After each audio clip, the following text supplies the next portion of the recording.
ficou muito agitado, tá? E hoje a gente tá recebendo aqui o Lucas Moretti, do canal Gigante Vasco. Ele é jornalista. E aí tem um tchá-tchá-tchá aí que teve no Natal do Vasco, aí negócio de SAF. Não sei o que lá, e não sei o que, vendeu, não vendeu, Pedrinho não vai embora, Pedrinho vai, Pedrinho desistiu, Pedro não aguenta mais o Vasco é tóxico, o Vasco é isso, o Vasco é aquilo, e não sei o quê. Então, ô Lucas, seja bem-vindo, tá? Ao SBT Esporte Rio. Vai falar tudo de Vasco hoje? Vamos falar muito de Vasco. Muito bem, o Lucas vai trazer todos os detalhes em relação a essa questão da SAF com o Vasco. A gente preparou um VT para você entender que esse negócio de burocracia, Venê, é chato, mas é necessário, né? E aí, aquele negócio, você trouxe o teu RG, a Xerox do teu não sei o quê, o teu CPF, agora ponha o rosto perto da câmera, afaste o rosto, aí não sei o quê. Isso é burocracia e a SAF é bem parecida com isso. Vamos entender um pouquinho, se você não entender, não tem problema que na volta o Lucas vai explicar para você. Rodolfo. Há cerca de 1 ano e meio depois da saída da 777, a gestão da SAF do Vasco pode estar próxima de um novo investidor. O nome do possível comprador é Marcos Faria Lamáquia, de 47 anos. Ele é filho do dono da Crefisa, José Roberto Lamáquia. O empresário acompanhou todos os passos desde a saída do Vasco para retirar o controle da 777 até a homologação da recuperação judicial. Marcos foi diretor da Crefisa por muitos anos e também trabalhou no Banco Alfa, fundado por seu avô Aloísio. Além disso, em 2011, o gestor fundou a Blue Star, uma empresa de gestão financeira de fundos de investimento. A relação entre a família Lamáquia e o Vasco não é de agora. O pai do empresário apareceu ao lado de Pedrinho assim que a 77 deixou o clube. Ao lado de Leila Pereira, esposa dele, passou a frequentar cada vez mais o Rio, já que possui moradia aqui. Além disso, nesta temporada, o Vasco recorreu à família para adquirir um empréstimo de 80 milhões. O Vasco vendeu a SAF em 2022 para a 777 Partners. O futebol saiu das mãos da empresa por meio da justiça no meio de 2024 e não houve outra venda desde então. E agora, quem sabe, o Vasco pode começar 2026 com um novo investidor no comando. Muito bem, eu quero entender. Primeiro, Venê Casagrande, boa tarde. Boa tarde, Fernandinha. Você vai morrer de saudade de mim? Muita. Porque hoje eu estou saindo de férias. Hoje é o meu último programa desta temporada. Agora só ano que vem. Só em janeiro que eu tô de volta. Vou viajar, vou descansar. Se o povo ligar pra falar de futebol, eu não quero, tô passando. Entendeu? Ah, nem querendo ficar aqui. Não fala comigo de futebol, que eu não aguento mais, tá? Aí no seu primeiro dia de férias, sabe o que vai acontecer? O porteiro. E o Botafogo? Ah, isso é. Você vai ver, isso eu já tô acostumada. Ou então o Botafogo vem de alguém que eu amo. É isso. Entendeu? Aí acaba com as minhas férias, entendeu? Tem essas coisas também que acontecem. Mas vamos falar de Vasco da Gama e a gente tá recebendo o Lucas Moretti aqui, que é do canal Gigante Vasco. Aliás, vamos agradecer também a informação, primeira mão, essa informação de SAF, que foi do nosso amigo Lucas Pedrosa. Pedrozinha, que tá de férias também, mas não consegue parar de trabalhar. Um beijo pra você, meu amigo. Foi dele a informação inicial e agora tá todo mundo repercutindo. Lucas, o que você sabe dessa questão da SAF? Vai acontecer mesmo? Eu quero todos os detalhes. Conta pra mim. É uma grande surpresa, né? Em pleno dia 25 de dezembro, eu acho que o Vascaíno não estava esperando. Esperava em si a venda da SAF, né? Era uma expectativa, só que não da forma como aconteceu. Ontem o Pedrosa, como você disse, deu essa informação de que o Marco Lamáquia, que é o filho do José Roberto Lamáquia, no caso o dono da Crefisa, ele colocou na mesa do Vasco o desejo, o interesse de comprar a SAF por um valor próximo à casa de 2 bilhões de reais e uma compra de 70% a 90% das ações da SAF do Vasco. Isso está bem avançado. A expectativa é, inclusive, o próprio Pedrosa trouxe aqui nas próximas semanas o memorando de intenção de compra já vem até a ser assinado. Então, assim, as coisas estão mais rápidas do que o Vascaíno esperava e a gente pode entrar aí no 2026 com essa compra da SAF acontecendo. Olha, para o pessoal entender, a SAF do Vasco para a 777, ela foi vendida a 70%. Quer dizer, o Vasco tinha 30%, né, o associativo, e o restante, os 70%, eram da 777. Em relação ao Botafogo, o John Textor tem 90% da SAF do Botafogo e o associativo fica com 10%. É claro que quando há a venda da SAF, alguns cuidados são tomados em relação aos contratos e tudo mais, estatuto, tudo mais, né? Para proteger até o clube e o associativo, por mais que tenha só 10%, que é o caso do Botafogo. A gente viu esse ano até uma incerteza administrativa em relação ao John Textor vindo da Eagle, e o Botafogo Associativo chegou e falou: a gente quer o John Textor, porque tem esse poder de não poder sair trocando de qualquer jeito. Para isso que serve o associativo. Ele fica ali meio como se fosse um leão, cuidando do escudo, da história e das tradições do clube. E aí a gente está falando aí de uma Crefisa, e para quem não sabe, a Crefisa é aquela da Leila Pereira, do Palmeiras, sim, né, Vini Casagrande?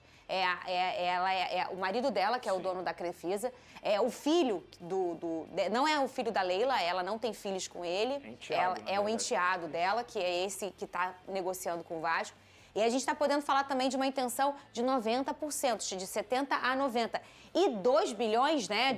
2 bilhões de reais, um valor bem alto, que é o que o Vasco merece, né, Vini? Então, você tocou no assunto e eu ia até fazer uma pergunta ao Lucas, primeiramente. Seja bem-vindo, Lucas. Obrigado. Obrigado por topar participar do programa. Esses 2 bilhões durante 5 anos, Lucas, é para quê? Para contratação, para reforma de estádio? Seria para quê exatamente esses 2 bilhões durante 5 anos? Estamos falando de 2 bilhões durante 5 anos e a gente acabou mencionando nos últimos dias 2 bilhões no Flamengo em uma temporada, para a gente ver a diferença de investimento.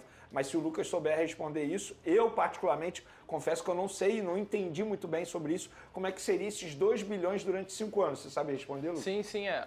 O objetivo, assim, com o dinheiro em si é investir em patrimônio, né? Investir na melhora do CT Moacir Barbosa, que é algo, inclusive, que a gestão do Pedrinho ela já vem fazendo. O Pedrinho foi alguém que, desde o primeiro momento que pisou no Vasco, ele priorizou essa questão do CT, que estava completamente esquecida na gestão da 777. Então, assim, nas conversas que acontecem, o Marco, né? O Marco Lamaca, que hoje é o investidor que está querendo a SAF do Vasco, com o Pedrinho, junto ali com os representantes da gestão, eles deixam muito bem claro que um dos principais objetivos é fazer com que o CT Moacir Barbosa, que há um tempo atrás estava esquecido, abandonado, se torne um dos principais CTs do Brasil, que está na hora, hoje é essencial para o futebol, né? Além disso, também investir em contratação para o ano de 2026. O Vasco tem por objetivo continuar, né, essa retomada do futebol que a gestão do Pedrinho deu ao Vasco, final de Copa do Brasil, segundo ano seguido chegando a uma semifinal. Então, essa injeção nos patrimônios do Vasco, essa injeção financeira para grandes contratações, para fazer do Vasco uma potência, né? Inclusive, tem um tempo de SAF ou ela é vitalícia? Tem esse tempo, você sabe? Não tem. A partir do momento que você compra, eles vão ficar... É do investidor. E aí deve ter também aí uma liberação ou não, né? Porque, por exemplo, no Botafogo, o John compra e ele investe. Ele faz da forma com que ele entende. Na época da 777, ela tinha janelas, lembram? Em outubro, ele precisa fazer um aporte de 300 mil. Em setembro, ele precisa pagar... E eles esperavam até o último dia. No último dia, passava um mês, que era uma cota que podia e eles botavam para frente. Quer dizer, existem várias formas de se fazer a SAF. Talvez isso nem esteja ainda tão divulgado. Isso tá... Não, vai ter, como eu falei aqui no início, né? A expectativa é que já nessas próximas semanas o memorando de intenção de compra venha a ser assinado, que aí é o comunicado oficial do interesse do Marco Lamaca em comprar a SAF do Vasco. Acredito que a partir desse momento que esse memorando for assinado, as coisas vão ficar um pouco mais claras, né? Só que é muito importante também explicar para o torcedor que não quer dizer que no período de 5 anos o Vasco vai ter 2 bilhões de receita. Não é isso. São 2 bilhões investidos por parte do Marco Lamaca, fora a receita que o Vasco faz ali anualmente, né? Com venda de jogador, premiação. Sim. Então há uma expectativa muito grande da torcida com relação Eu só acho o seguinte, independentemente de qual seja a SAF, eu acho que tem uma pessoa que deveria ficar no Vasco da Gama para poder agregar, que se chama Pedrinho, esse que é atualmente o presidente. Para mim, o esforço que ele vem fazendo durante essa temporada para, entre aspas, resgatar o valor do Vasco da Gama é extremamente importante. E ontem, assim, durante o final de semana, eu pude ler que ele estava pensando em sair. Eu acho que seria uma perda absurda para o Vasco da Gama e também para o futuro dono da SAF do Vasco da Gama. Porque você ter o Pedrinho no dia a dia do Vasco da Gama vai te ajudar demais, vai agregar demais ao valor do Vasco da Gama. Eu acho que tem que ter esse esforço para o Pedrinho continuar. Não sei o que está acontecendo nos bastidores, se de fato ele está cansado, porque é uma cobrança, uma exigência muito grande. Imagina a saúde mental do Pedrinho e ele não precisa passar por isso. Muito pelo contrário, ele está fazendo isso apenas por amor ao Vasco da Gama. Então acho que o futuro dono da SAF aí do Vasco da Gama deveria conversar com o Pedrinho para ele continuar, independentemente de qual seja o cargo dele. E olha só, tem um detalhe importante disso. Você tem essa informação, Lucas, em relação ao Estatuto do Vasco? Quantas vezes ele pode ficar no triênio? Já completou o Pedrinho? Ele pode repetir mais um triênio? Pode. E depois pode mais um, não? Não, é no máximo 2. São no máximo 2. O Fluminense, inclusive, viu isso agora com o Mário, né? Isso é muito comum. Você ter um tempo para você se reeleger e depois você não pode mais. Em relação a isso que o Vene estava falando, o presidente Pedrinho teria afirmado para dirigentes do clube que não deseja disputar a eleição do ano que vem. Não há, obviamente, uma decisão oficial dele, ele não falou isso publicamente, mas isso foi falado numa reunião, assim, de forma informal mesmo, né? E que ele vai cumprir, obviamente, o mandato dele até o fim. Porém, ele já havia citado anteriormente o desgaste com a política vascaína, com as ameaças à família dele. E um detalhe que muita gente pode não lembrar, e assim, eu sempre falo isso aqui nesse programa, eu acho que o Lucas tem essa opinião que ele já verbalizou aqui. Eu acho que o Pedrinho é um cara, eu acho, não tenho certeza, de extrema importância aí eu acho que para o Vasco ter se mantido de pé nos últimos 3 anos, né? A gente entendeu que a 777 era muito nociva ao Vasco, à sua história, à sua estrutura, mas ninguém teve coragem de ir lá peitar e tirar a 777. A gente não sabe o que estaria acontecendo hoje com o Vasco se ela tivesse ainda dentro do Vasco da Gama. E outra coisa, para fazer isso, o Pedro, além de colocar a saúde mental dele em xeque, a saúde mental da família dele em xeque... Financeira, porque ele botou os bens também. Exatamente isso, a saúde financeira dele. Porque para ele conseguir fazer tudo o que ele fez de forma positiva no Vasco, ele teve que pegar todos os bens dele. Aquele que ele construiu como cidadão, com o CPF dele, construiu, comprou a casa, comprou o que ele tem, tudo que ele tem, ele fez trabalhando. Esse cara é muito trabalhador. Ele pegou tudo que ele tem e botou o nome do Vasco para ser garantia. Vocês têm noção? Você fala que é vascaína beça, você faria isso pelo Vasco? Pegar a tua casa que você trabalhou a vida inteira para comprar e colocasse no nome do Vasco para garantir um monte de coisa que você nem sabe se ia dar certo? Então, o Pedrinho fez isso. Então, assim, esse cara é muito gigante na história do Vasco, não só como atleta, mas, sobretudo, como presidente. Ele salva o Vasco. E ele é muito importante nesse resgate do Vasco. E, assim, o que eu entendo é que ele tem uma parceria muito grande com a Leila. Um bom relacionamento, vamos dizer assim, que é essa questão da Crefisa. Ô, Lucas, talvez você possa não saber, mas a história da SAF do Botafogo, e eu acompanhei isso muito de perto, com grandes amigos, inclusive o Durcésio, que foi o presidente da época. O Durcésio escolhe o John Textor, como ele diz, aos 45 minutos do segundo tempo. Existiam outros 2 investidores que o Botafogo estava vendo para vender. E aí, no final do ano, o John apareceu daquele jeito bem John Textor. E o Durcésio olhou e falou assim, é esse cara. E eles têm um relacionamento ótimo até hoje, sabe? O Durcésio é um cara muito importante nessa transição. E eu falo, tem que ser um presidente muito bom para você fazer essa troca de associativo para SAF. O Botafogo só deu muito certo porque era o Durcésio lá. E eu falo isso publicamente. E eu acho que tem que ser esse cara aqui para fazer essa transição com a SAF. E eu acho que isso vai acontecer porque já está acontecendo com a Crefisa por conta dele, né, Lucas? Primeiro só falar um pouco do Pedrinho, porque eu acho o Pedrinho realmente um cara sensacional. Eu, Lucas, já critiquei muito ele. Eu acompanhava o programa, o Pedrosa também, em alguns momentos, chegou a criticar o Pedrinho, porque eu acho que ele errou. E é normal um presidente errar. Ele está há 2 anos já na frente do Vasco. Só que a gente colocando na balança, são muito mais acertos do que erros, né? Hoje eu citei o CT. O Pedrinho foi alguém que olhou o CT hoje do Vasco está longe do que deveria ser do tamanho do Vasco, só que é um CT, a gente vê um CT. O Vasco está pelo 2º ano seguido, chegando a uma semifinal de Copa do Brasil. Depois de 14 anos, chegou a uma final de Copa do Brasil. Então, eu acho que o vascaíno, ele voltou a ter esperança de conquistar algo, isso tinha sido apagado. O Pedrinho é alguém que assinou um contrato com a Nike, que é válido, né? Sim, a gente tem claro. a Nike, o Vasco tem a Nike para o ano que vem.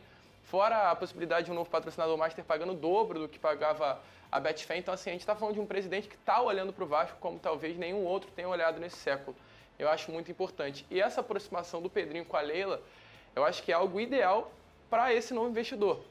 É claro, não é a Leila que está negociando com o Vasco, é o Marco Lamáquia, é o filho do José Roberto Lamáquia, né? A Leila não é a mãe, mas tem aquela aproximação natural. Até porque ela é presidente de um clube, né, gente? Então a gente tem que entender certamente que ela não vai botar a cara. No jantar de Natal eles conversaram. E a gente entende, né, Leila? Tá certíssimo. Não, é isso. Eu vou te falar, eu falei, antes de entrar aqui na hora, eu falei até com um amigo da página Nosso Palestra, palmeirense, ele falou que lá o clima ficou muito ruim com essa situação da Leila, entendeu? Porque eles imaginam assim, o dinheiro vem pra cá. Será que vai que vai ter que dividir? Sim. É óbvio, eu também pensaria. Não, os conselheiros do Palmeiras não vão querer nem um pouco isso. Não. Inclusive, ontem já começaram a falar. A Leila, depois dessa, tem que sair e tal. Não, enfim. E no ano passado, o José Roberto Lamarca, ele chegou aí em Nova York para comprar as ações direto da 777. Foi feita até uma proposta. Só que quando isso vazou, o objetivo não era vazar, os conselheiros do Palmeiras fizeram um escândalo, porque a Leila estava reelegendo, né? Lutando para ser reeleita no ano passado, e as coisas acabaram esfriando, sumiu.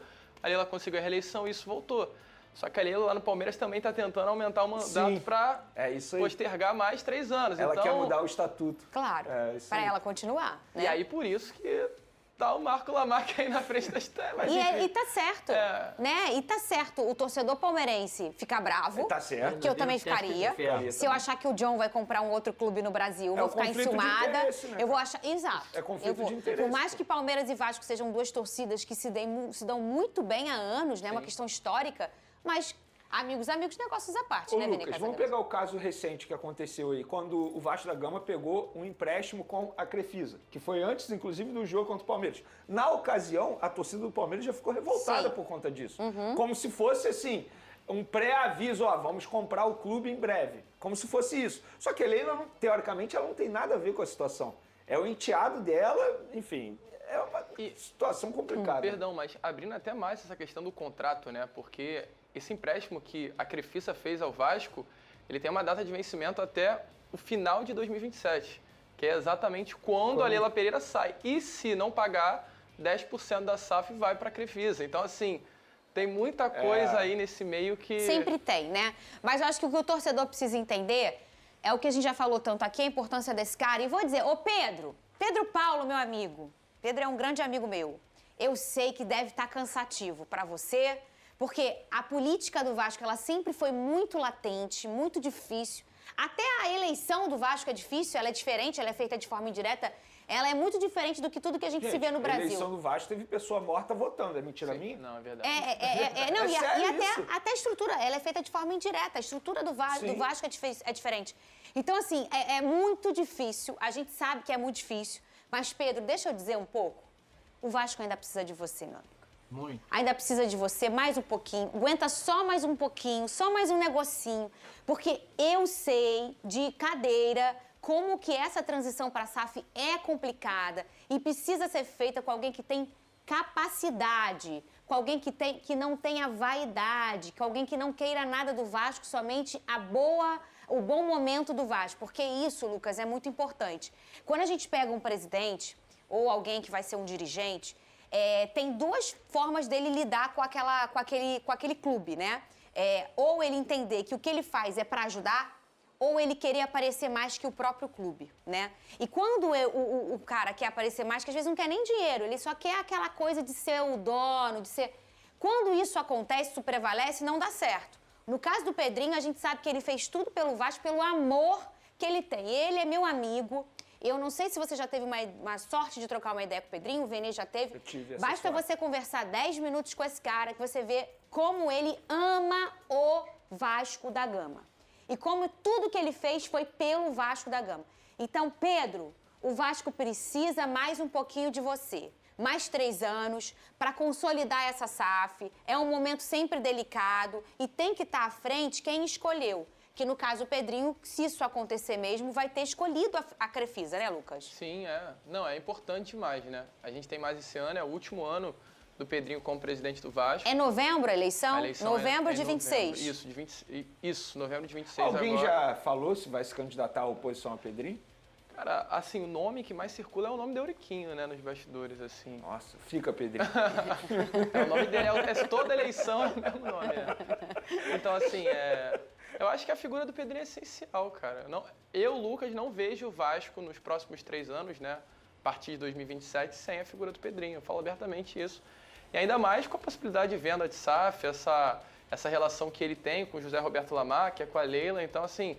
É um casamento, acho que tem tudo para dar certo. E como ficaria? Vamos dizer que não importa se ele vai ficar não mais 3 anos, ele tem mais 9 meses, né? 10 meses pela frente, né? E vamos supor que isso se executa. Você sabe mais ou menos quanto tempo? Porque, por exemplo, o Botafogo, ele demora um tempinho para o John assumir. ele vende em abril, não é isso? Ele começa em abril e vende dia 24 de dezembro. Então, ele ficou ali para 5 meses para ele assumir de forma efetiva. Essa informação já tem? Obviamente não, né? Então, não, mas eu acho que ainda é especulação, na verdade, né? É uma especulação, mas acho que está mais avançado. Acho que não está mais avançado do que a gente Não, imagina. avançado tá, que se foi o Pedrosa que deu, é porque tá avançado. E tem outra coisa, todas as vezes que uma empresa foi mencionada como possível dona da SAF do Vasco, o Pedrinho publicamente negou, né?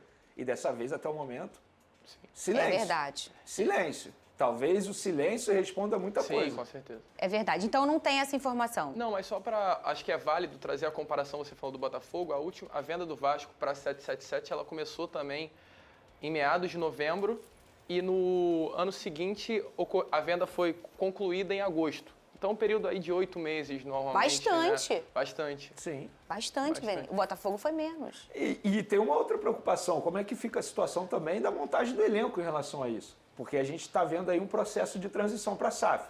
E aí, como é que vai ser a montagem do elenco? Eu confesso que eu fico com essa dúvida também. É importante o lado institucional, SAF, bacana, mas também tem que pensar no campo e bola. E no campo e bola a gente vê um Vasco uma crescente muito boa. Querendo ou não, chegou uma final de Copa do Brasil, por pouco acabou não sendo campeão.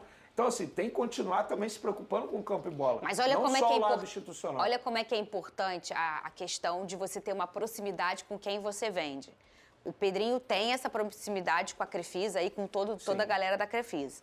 E aí vamos supor que exista um tempo de burocracia para se fazer efetivamente aquela situação. Você pode conversar antes, naquele famoso telefone, aquele bate-papo, se você confia na pessoa. Pô, será que eu posso antecipar alguma coisa? Será que eu... Eu não sei, tá, gente? Eu tô chutando, tá bom? No caso do Botafogo, vende em 24 de dezembro... E em 22, em abril, assumiu o John. Só que até lá, o Botafogo ficou no modus operandi que ele estava. Tanto que quando o John chega, vocês vão lembrar, ele tira o Anderson Moreira e fala... Ele tira alguns jogadores, ele tira o Erisson, El Toro... Ele tirou a empresa da camisa. Ele tirou tudo. Ele tirou todos os patrocínios e falou que o Botafogo tinha que pensar em Série A. Né? Que ele tinha, e aí ele trouxe, na época ele tirou o Erisson, El Toro, que a torcida amava, e trouxe um tal de Tiquinho Soares. Aí todo mundo, esse cara é maluco, vai trazer Tiquinho, quem é Tiquinho Soares, não sei o quê. E, enfim, no final da história vocês sabem. Mas ele fez essa faxina assim que ele chegou. E aí eu não tô desmerecendo o Erisson, que eu adoro ele, beijo pra Erisson, El Toro. Mas acabou que ele fez um movimento que, no final das contas, ali pro Botafogo, deu muito certo. Deu certo. Inclusive no comando, né? O Anderson era um cara muito querido pela torcida. Não, e assim, a gente está falando também de um Pedrinho que, querendo ou não, ele conhece de futebol, né? Ele conhece as nuances da bola. Então, acho que não vai ficar esquecido. A minha preocupação é, o processo não pode parar. Claro que tem que ser de uma maneira paralela, né? Você dá continuidade a essa intenção da venda da SAF, mas ao mesmo tempo você não pode esquecer do campo e bola. E o Vasco, ele tem um diretor que particularmente eu tenho gostado bastante do trabalho dele, que é o Admar Lopes. O cara trabalha em silêncio, pode passar por aí na esquina que ninguém deve saber quem é Admar Lopes, porque ele dá pouca entrevista, mas tem trabalhado muito bem. É só a gente ver a janela de transferência no meio da temporada, como foi importante para o Vasco da Gama, não só nas chegadas, mas também em algumas saídas. Então, acho que assim, Pedrinho, eu vou dar minha opinião, e é igual a sua. Pedrinho, para mim, é de suma importância para o Vasco da Gama, não é nem para o torcedor, é para o clube, instituição Vasco da Gama, que o Pedrinho continue. Porque o trabalho que ele vem fazendo é um trabalho, assim, tem erros, como o próprio Lucas disse aqui, mas não tem jeito. Quem não tem? Quem não vai errar? Quem mas não tem? Então, rapaziada, notícias aí, né, que pintou na tarde e noite, né? Pedrosa trouxe a informação do interesse do Marcos Lamáquia na SAF do Vasco, né? Todos os portais aí de notícias, até o GE já está divulgando também, está dando mais uma destrinchada no que realmente está acontecendo. É importante essa venda, né? O Vasco está aí na iminência. E o que vocês acharam aí da notícia e também da situação do Pedrinho, né? Que parece que não está querendo dar continuidade no seu mandato. Acredito que isso seja mais um desgaste mental de final de ano, né? Muitos problemas para ele resolver, mas eu tenho certeza que com o amor que o Pedrinho tem ao Vasco da Gama, ele vai brigar aí pela reeleição e com certeza vai vencer porque está fazendo um bom trabalho. E como a apresentadora, né, falou, é importante, né, a Fernandinha Maia falou, é importante a permanência do Pedrinho para poder fechar o pacote com o Marco Lamarco. Deixa aqui seu comentário a respeito do que você achou da notícia da venda do Vasco, sobre a possível desistência do Pedrinho à presidência da presidência do Vasco. O seu comentário é importante, seu like para divulgar o canal também vale muito e a sua inscrição é de suma importância para a gente. Valeu? Um grande abraço a todos, saudações vascaína. Fui!